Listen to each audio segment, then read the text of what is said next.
Welcome to our channel. Today we how to install EV Charger SSL certificate for secure OCPP connections, detailed guide step by step clearly.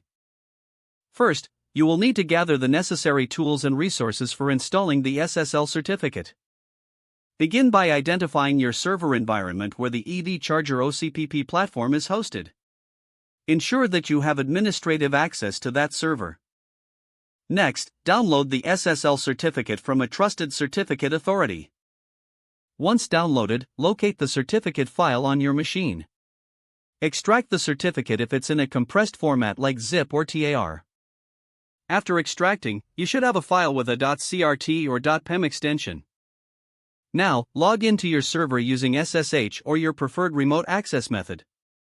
Navigate to the directory where your web server stores SSL certificates. This directory may vary based on the server configuration, but common paths are /etc/SSL/certs or /usr/local/SSL/certs. Next, upload the SSL certificate file to this directory. Use a secure file transfer protocol like SCP or SFTP to upload the certificate. Once uploaded, set the correct permissions for the certificate file.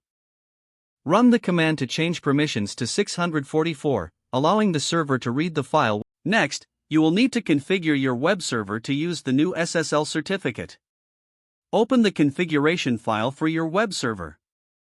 For Apache, this is usually httpd.conf or ssl.conf.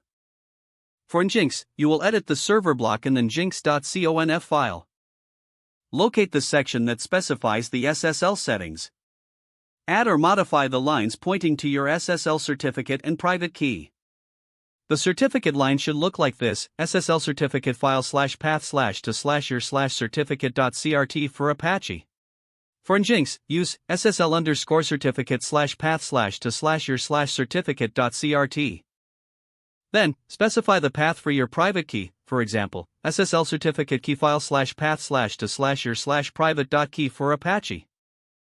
For Nginx, it will be SSL_certificate_key /path/ to /your /private.key. Save and close the configuration file after making changes. Now, restart your web server to apply the new SSL settings. For Apache, run sudo system restart Apache 2. For Nginx, use sudo system restart Nginx. Don't forget to like this video and subscribe to our channel for more step-by-step tech guides.